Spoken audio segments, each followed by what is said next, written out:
Welcome to Making Memoir Magic, the podcast where we unlock the power of your story and guide you through the magical process of turning life experiences into memoirs that inspire and impact. I'm your host, Kerry, a memoir mentor and storytelling champion, and I'm here to help you find the courage to embrace your unique story and share it with the world. Whether you're just starting out or refining your final draft, this is the place to be for practical tips, inspiration, and the encouragement you need to write the memoir only you can tell. Ready to make some magic? Let's dive in. Hello, friends, and welcome back to Making Memoir Magic. Today, I want to invite you to the table, literally and metaphorically. We're going to talk about food. Now, not just food as something you eat, but food as memory, food as story, food as the very foundation of memoir writing. Because while recipes may feed our bodies, it's the memories wrapped up in them that feed our stories. So let's start with one of my favorites. It's a fruit, and it's the lemon. Now, if you've been following me this week over on Instagram, you may have seen me delight in the recent ripening of the lemons on our 4-year-old tree. Every summer, I count the little green buds that are buried throughout the branches that poke out with no apparent design or intention. Now, this tree is never pruned because I don't want to lose any of the tangy, precious goodness that resides in these seedless fruits. So bright, golden yellow, and fragrant, these lemons demand to be turned into something delicious. And you don't need to ask me if I understand this assignment. When I see lemons on my tree, I think about the chicken piccata that I make when I want to pull out a quick but special recipe to make for a weeknight dinner, or I want to expand it and multiply it to serve family, my mom, my husband, my kids, cousins, and other guests on holidays. So picture this. This is a memory that I conjure and remember and envision when I think about that. I place my 3 saute pans on my 6-burner gas stove, which is my absolute favorite appliance in our house. It has served me well for 16 years. I'm almost afraid to say that out loud because something might happen, but it's a wonderful gas burner stove, and I can triple and double recipes with ease by spreading things out. So anyway, I get everything out. I set up the dredging station. I prepare the egg wash, which I just usually use the eggs and some water. You can use milk if you like. And then I put some seasoned breadcrumbs on a bowl, and I dredge all of the thin sliced chicken breasts. You can use veal, of course, and in the egg mixture, in the egg wash. And then I cover it and coat it with the breadcrumbs. Sometimes I'll add a little Parmesan if I feel like it, but just usually the breadcrumbs. And I put them all in the pans to cook in extra virgin olive oil and real butter. I add a few splashes of wine, and I squeeze the lemon juice from 6 of the lemons, 2 lemons per pan, and I add mushrooms. So do you like mushrooms with your piccata? I know recipes for piccata call for capers, but I despise them. So I opt to add nutrition to the dish with mushrooms, which I've loved for as long as I can remember. So as you can tell, I could go on and on about this dish and the love I receive from those who devour it and how beautifully it cuts with just a fork. It is that tender. But I want to get to the heart of what I'm here to talk about today with you. And I'm so glad that you're here listening. And what I want to talk about is food and how it can complement your writing practice, particularly memoir writing. Plus, we're coming into the season of food. I mean, food is always fun and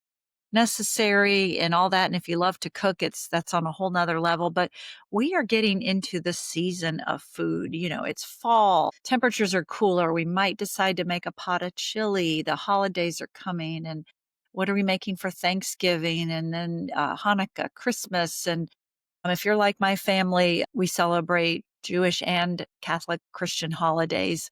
So Rosh Hashanah is coming up, but you get what I'm saying. Food is the center of our lives and the core of a lot of our memories. So before I move on, one more lemon story. I got to tell you about the time I made 60 bottles of limoncello for my cousin's wedding. So to say we had a bounty of lemons that year is an understatement. I needed 60 lemons and we had an abundance. I'd already made enough piccata that I feared never wanting to eat it again. I had given lemons to my mom and my friends and my husband's coworkers. And so what was there left to do except make limoncello? And it was a true labor of love. I had to do it in batches because it's a process, and I did it over the period of a few weeks. But you can either make limoncello with vodka or grain alcohol. And the recipe that was shared with me is from my cousin's godmother, Marianne. And she brought it back from the man that she met, you guessed it, selling lemons when she and her sister visited Sorrento, Italy in the 1960s. And his recipe calls for grain alcohol. So that's what I use. So you can imagine when I showed up at the liquor store purchasing liters of grain alcohol, actually buying him out because I don't think it's really a popular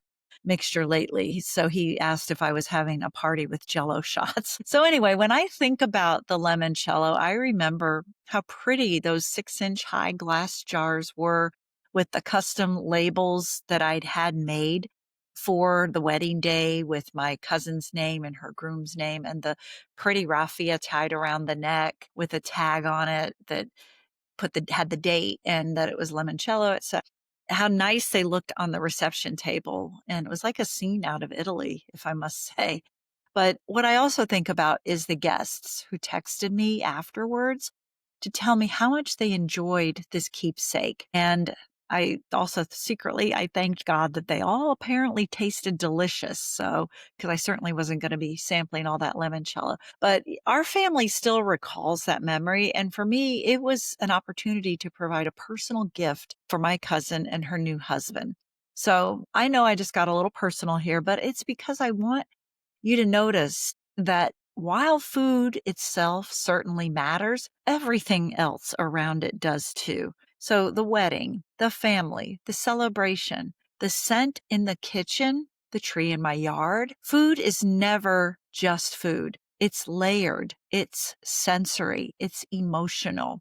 And those are exactly the ingredients of memoir. So here, I want you to think about this. I want you to think about food as one of the most powerful memory triggers that we have. Scent alone is a direct line to memory. One whiff of cinnamon rolls might take you back to your grandmother's house on a Sunday morning, or the sound of oil crackling in a pan might remind you of a parent's cooking. The sweetness of summer tomatoes could bring you back to your first kiss in a garden or a sticky, messy cookout with friends. Think of food, rather, as our living archive. Recipes and rituals are how families pass along not just nourishment, but identity. Every culture, every family has its food stories. That's why when people ask me, how do I begin writing my memoir? I often say, begin with the table. Begin with what was on your plate. Recently, I had the joy of visiting a community garden near me, and walking through it was like wandering into a storybook. There were Jamaican cherries I had never tasted before, sweet potato growing all over the place, loofah, which is a vegetable but used in a loofah that you can shower with, blue morning glories that are used to naturally enhance the color of foods or color the foods if you're going for a theme, and also to decorate desserts, and rows of herbs. The gardener's owner even gifted me with curry leaves, which I tasted right on the spot, and the taste lingered for a long time, just like when you're eating a rich, flavorful dish of Indian food. And I plan to dry those leaves and save them for future cooking, which will, again, it will remind me of my visit, of my encounter, my conversation. It wasn't just a beautiful space, it was humbling because here was this patch of earth where people were growing not only sustenance, but possibility. Every plant in that garden carried with it culture, tradition, experimentation, and memory. And it reminded me of something I tell all of my students. I tell them when you immerse yourself in food, you're immersing yourself in story. It's not just what you eat, It's where it came from, who gave it to you, how it was prepared, and why it mattered to you. So here's a little etymology moment that I want to share with you. Did you know that the word memoir comes from the Latin memoria, meaning memory, through the French mémoire? Both words mean reminiscence. So isn't that perfect? A memoir at its heart is a collection of reminiscences, and food is often the door that swings them open and lets the memories spill out. So one of the best ways that you can begin writing memoir is to place your reader right in the middle of a scene. Instead of starting with, I was 10 years old when, start with the smell of biscuits baking, the sound of forks scraping against plates, the steam rising from a bowl of soup. Why should you do that? Because it immediately transports your reader into your world. They're not hovering outside on the periphery, they're seated at your table. And isn't that the whole point of memoir? To invite your reader in and pull out a chair and say, hey, come here, let me tell you what happened. Let me show you why it matters. So next time you sit down to write, don't immediately worry about chronology or backstory. Start with a taste, a smell, a plate, and build outward from there. That's exactly what we'll be doing in my upcoming live online workshop, Savor and Remember, Writing Memoir Through Food. In this workshop, we'll use your own food memories. Yes, the good, the messy, and everything in between ones as the seeds of memoir writing. Now, this could be the beginning of a brand new project. It could reignite a story you've set aside, and it might just lead to the very first scene of your book. So let's remember that food gives us permission to remember. Okay. I don't want you to forget that. All right. So once you start with one memory, it can lead to another and another. And that is the magic of writing a memoir. You never know which doorway will open the rest of the house. So if you've been waiting for a place to begin, I would love to see you or save you a seat at the table. I would love to see you there at the live workshop that I'm offering, and your seat is always available at my table. You will find the link in the show notes to register, and don't wait, get it on your calendar, block it off, save that time for you to invest in your writing. It'll be 1 hour and it'll be live. And of course, I always leave time for questions and answers. So, and while I'm on the topic of helping you write your story, I want to share some big news. I want to share something that I've been working on, and I really think this will meet people where they're at right now, give you another opportunity to learn from me, a different way of learning from me. I want to share that my online course, Make Memoir Magic, is now available as paid content on Substack. So if you follow me there already, you'll know that my Substack is free, and I'm creating, not doing away with the free option, of course. I want everyone in my community, even people who don't necessarily want to write their memoir, but who just want to be connected in that space. But I'm giving a paid option for just $8 a month. And what you'll receive is lessons pulled directly from my course, video teachings, and supportive PDFs. So once a week, when you register or sign up, subscribe, you'll get that. And so delighted to deliver it that way, because I do recognize that sometimes people don't always want a course. It can feel overwhelming. You can look at the modules with all the lessons contained therein, the platform that you need to sign in on. And I'm not saying any of that is bad. Everybody learns differently. And this is just another option. I'm so thrilled for the students that I have had that have completed the course, who've written their books, and I couldn't be prouder of them. And that makes me want to find other ways of meeting the aspiring authors who I know, who reach out to me, who are in my world, whether it's on Instagram, through Substack, or you listening to this podcast. I want to reach you in another way that may serve you easier, better, that fits with your schedule. So this way you can move forward in your writing journey one step at a time, with practical, encouraging guidance along the way. So now, if this option of connecting with my course and learning through me, if that speaks to where you are right now in your memoir writing journey, find me on Substack if you're not already subscribed under Kerry Kreisman, or my handle, Nothing is Accidental. So you can find me there. And speaking of that title, Nothing is Accidental, I'm going to tell you why I chose it. I truly believe that nothing in life is accidental. You may know that I wrote a memoir called Accidental First Lady about my 22 years as a political spouse. Now, this wasn't a role I chose, it chose me. And I would have never in my wildest dreams set out to live that public life. But the universe had other plans. So, in that role, I learned resilience, faith, and most importantly, the power of owning my story. And so that experience taught me to pay attention to the moments that seemed small at the time, but later revealed themselves to be pivotal. And so that's why I'm so passionate about helping you tell your story, because nothing in your life is accidental either. Every meal, every recipe, every lemon ripening on the tree all adds up to something meaningful. And memoir is how we honor it.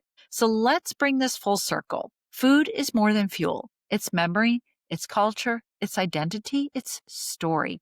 And it's one of the best, easiest, and most beautiful ways to begin writing your memoir. Start small. Start with what's in your kitchen. Start with what's growing in your yard. Start with what's simmering on the stove. And that's enough. And remember, you can join me for Savor and Remember Writing Memoir Through Food.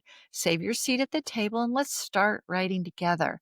And if you want to keep building your writing practice, subscribe to Nothing is Accidental on Substack, where you'll find Make Memoir Magic, my full course, now available in monthly lessons. Above all, remember this: you are the best and only author of your story. No one else can tell it like you. So I want to thank you for spending this time with me. And until next time, may your memories be rich and your writing be bold, and may your stories nourish not only you, but everyone who is lucky enough to read them. Thank you for joining me on this episode of Making Memoir Magic. I hope today's conversation inspired you to take the next step toward telling your unique story through memoir. Remember, your story matters and someone out there is waiting to hear it. If you enjoyed today's episode, don't forget to subscribe and leave a review. It helps others find the show. You can also connect with me at my website, kerrykreisman.com, on social media, on Instagram at Make Memoir Magic, or join my Facebook group, Making Memoir Magic for Aspiring Writers. You'll get more tips and inspiration on your memoir journey. Until next time, keep writing, keep sharing, and keep making memoir magic.